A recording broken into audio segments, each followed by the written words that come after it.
আজকে আমি আপনাদের বলবো বিএসকে অর্থাৎ বাংলা সহায়তা কেন্দ্রে ফর্ম ফিল আপ করার জন্য আপনাদের কি কি ডকুমেন্টস লাগবে, কি কি ডকুমেন্টস রিকোয়ার্ড এবং কি পাস লাগবে, কিভাবে অ্যাপ্লাই হবে তা এই ভিডিওর মাধ্যমে আমি বলে দেব। তাহলে আপনারা ভিডিওটি সম্পূর্ণ দেখবেন এবং যারা নতুন এসেছেন তারা অবশ্যই সাবস্ক্রাইব করে পাশে থাকা বেল আইকনটি প্রেস করে নেবেন, যাতে এই অ্যাপ্লাই শুরু হওয়ার আগেই আমি ভিডিও আপলোড করে দেব কবে থেকে স্টার্ট হচ্ছে অ্যাপ্লাই করা। তাহলে শুরু করা যাক। এই বিএসকে অর্থাৎ বাংলা সহায়তা কেন্দ্রে কি কি ডকুমেন্টস লাগছে আপনাদের অ্যাপ্লাই করার জন্য।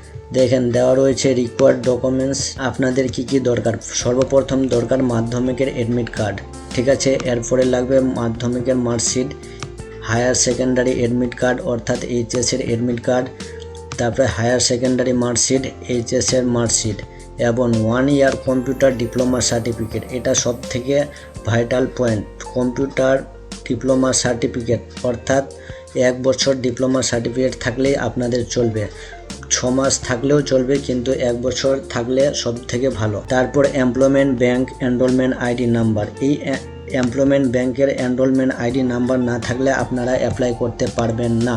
তাহলে এই এমপ্লয়মেন্ট ব্যাংক আইডি নাম্বার কোথায় এবং কিভাবে আপনারা অ্যাপ্লাই করবেন একটু পরেই আমি বলে দিচ্ছি। তারপর আপনাদের সার্টিফিকেট লাগছে, কাস্ট সার্টিফিকেট, ঠিক আছে। যদি জেনারেল থাকেন জেনারেল, কোনো সার্টিফিকেট শো করতে হবে না। যদি কাস্ট সার্টিফিকেট থাকে অবশ্যই সেটি শো করবেন। ফিজিক্যাল চ্যালেঞ্জ, যদি কোনো ফিজিক্যাল চ্যালেঞ্জ সার্টিফিকেট থাকে, পিএস সার্টিফিকেট, যদি কোনো হসপিটাল থেকে থাকে 40% যাতে মিনিমাম থাকে সেটা দিবেন। তার উপরে থাকলে আরও ভালো, কোনো ব্যাপার নেই, এই সার্টিফিকেটটা দিবেন। তারপর পাসপোর্ট সাইজের ফটো, তারপরে সিগনেচার। তাহলে দেখুন কিভাবে এই এমপ্লয়মেন্ট ব্যাংকের এনরোলমেন্ট আইডি নাম্বার পাওয়া যাবে তা বলে দিচ্ছে। আপনাদের সর্বপ্রথম চলে যেতে হবে গুগলে, সেখানে সার্চ করবেন এমপ্লয়মেন্ট ব্যাংক বলে সার্চ করবেন। উপরেই দেওয়া রয়েছে এমপ্লয়মেন্ট ব্যাংক, ঠিক আছে। এখানে সার্চ করে দেওয়ার পর এরকম ট্যাব আসবে, এখানে ক্রস চিহ্নতে ক্লিক করে দিবেন। দেওয়ার পর আপনাদের সর্বপ্রথম রয়েছে যুবশ্রী, এইখানে ক্লিক করবেন। ক্লিক করে দেওয়ার পর আপনাদের জব সিকার বলে অপশন রয়েছে, সেখানে নিউ এনরোলমেন্ট এই অপশানে ক্লিক করবেন। এই অপশানে ক্লিক করে দেওয়ার পর আপনাদের সামনে এরকম পেজ ওপেন হবে, এগ্রি দিয়ে সেখানে ক্লিক করবেন। ক্লিক করে দেওয়ার পর অ্যাকসেপ্ট অ্যান্ড কন্টিনিউতে ক্লিক করবেন। কন্টিনিউতে ক্লিক করে দেওয়ার পর তারপরে আপনাদের সামনে এরকম পেজ ওপেন হবে, তা সম্পূর্ণ ভরবেন। এরপরে ভিডিওতে আমি বলে দেব কিভাবে অ্যাপ্লাই করতে হবে। তাহলে দেখুন এই এমপ্লয়মেন্ট ব্যাংক আইডি অ্যাপ্লাই করার জন্য আপনাদের কি লাগছে, নেম, ডেট অফ বার্থ। দেখেন এই এমপ্লয়মেন্ট ব্যাংকের আইডি অ্যাপ্লাই করার জন্য আপনাদের নেম, ডেট অফ বার্থ, মাধ্যমিকের অ্যাডমিট বা মাধ্যমিকের বোর্ড সার্টিফিকেট বা ট্রান্সফার সার্টিফিকেট অথবা ডেট অফ বার্থ সার্টিফিকেট থাকলেই হবে। প্রুফ অফ রেসিডেন্টের জন্য আপনাদের রেশন কার্ড বা ভোটার কার্ড বা পাসপোর্ট বা আধার কার্ড থাকলেই হবে।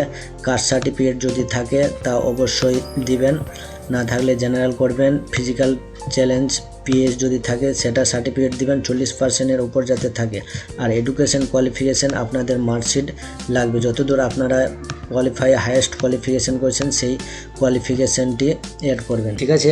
ভিডিওটি বোঝা গেছে এবং যারা জানে না তাদেরকে শেয়ার করে নেবেন, যাতে তারা অবশ্যই এই ব্যাপারটি জানতে পারে। আর এই আইডিটা আপনারা অ্যাপ্লাই করে রাখবেন। যদি অ্যাপ্লাই না করেন, যখন ফর্ম স্টার্ট হবে তখন আপনারা অ্যাপ্লাই করবেন। দেখা গেলো সার্ভার যদি ডাউন থাকে তাহলে এই ফর্মটা আপনারা অ্যাপ্লাই করতে পারবেন না।